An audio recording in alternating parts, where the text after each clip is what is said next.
Donc, notre projet consistait à résoudre une équation complexe, réunir le monde agricole, le monde économique, le monde institutionnel et le monde de l'éducation pour parler d'une énergie nouvelle, le gaz renouvelable.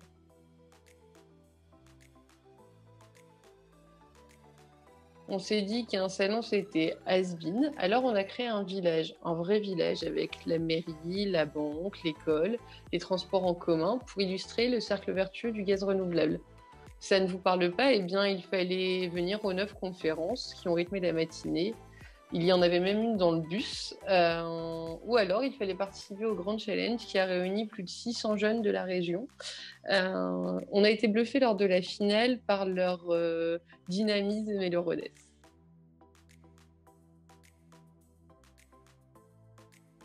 Pas du tout, mais nous sommes très fiers d'avoir remporté ce prix et d'avoir été mis à l'honneur.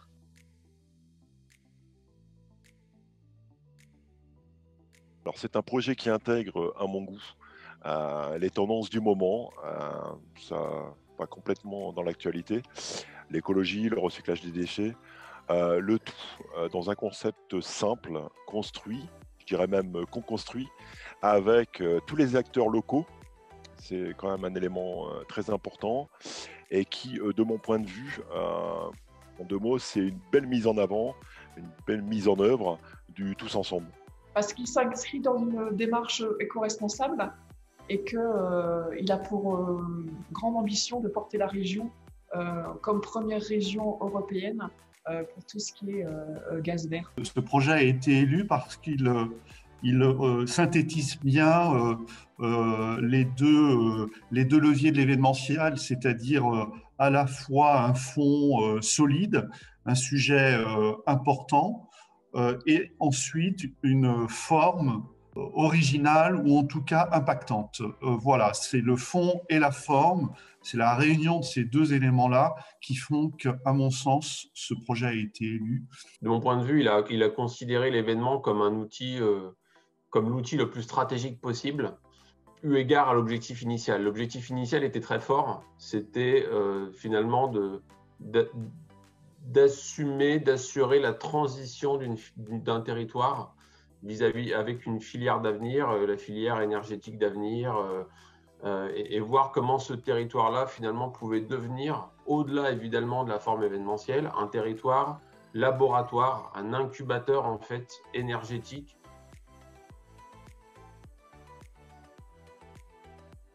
Si on parle de bilan, on va parler un peu de chiffres. Donc, c'était près de 600 jeunes qui ont participé au challenge, 800 participants lors de la journée, plus de 52 intervenants, 12 partenaires co-organisateurs, 277 posts sur les réseaux sociaux et surtout la naissance de nouveaux projets de gaz renouvelable.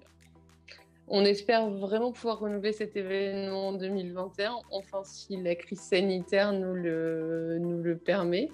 Et on travaille d'ores et déjà sur un hackathon pour les lycées agricoles.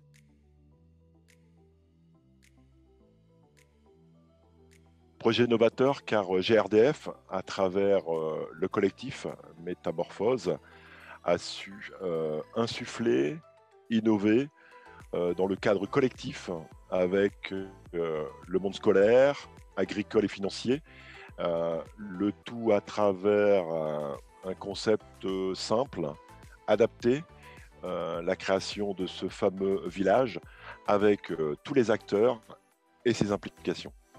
L'idée du collectif, c'est une idée qui n'est pas forcément facile à mettre en œuvre, mais qui permet de créer une forme d'inertie, de créer une forme d'implication différente.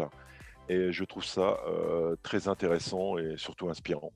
Pour résumer, je crois que demain, un événement, il devra avoir du fond, il devra rassembler un collectif divers et varié pour pouvoir enrichir ce fond, et il devra immerger les participants dans une expérience, pour leur faire vivre une expérience qui soit différente et pour pouvoir bien leur faire comprendre les enjeux du sujet.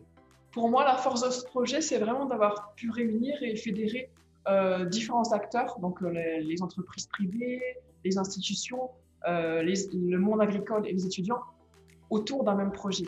Moi, j'ai trouvé ce projet novateur, ou en tout cas ambitieux, sur deux plans.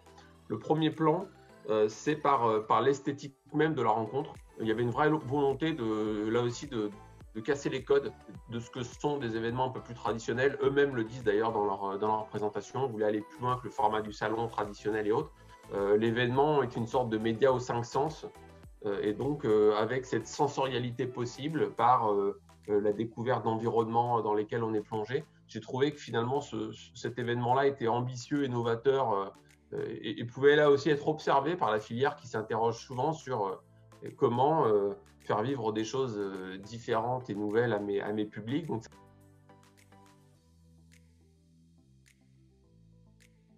je pense que le fait de décloisonner le salon en village ou en thématique, c'est facilement transposable à d'autres événements.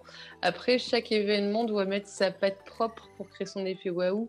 Ce qu'on cherche, c'est à renouveler toujours le concept expérientiel de l'utilisateur ou du visiteur du salon. Et je pense que c'est ça qui est très important quand on organise un événement.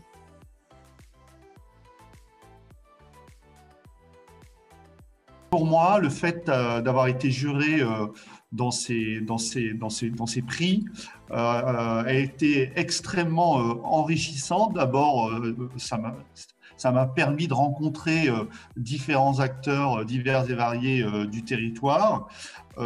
C'est une initiative importante pour pouvoir mettre en valeur des projets enrichissants pour le territoire, là encore. Et puis, dernier point aussi, il ne faut pas l'oublier, c'est aussi un projet et ô combien important en ces temps de crise sanitaire actuelle pour nos chers étudiants, parce qu'ils en payent quand même un prix assez cher. Et le fait que ce soit un projet de la licence de l'IAE, de la licence de management événementiel, qui peut faire participer des étudiants pour leur faire toucher du doigt le mode projet. Je trouve ça très très important, d'autant plus que l'événementiel, au-delà d'être une formation, c'est aussi beaucoup d'intuition, beaucoup de savoir-faire, et tout ça, on l'apprend sur le terrain. On a reçu un certain nombre de projets, ils étaient tous très qualitatifs, et on a eu beaucoup de mal à choisir.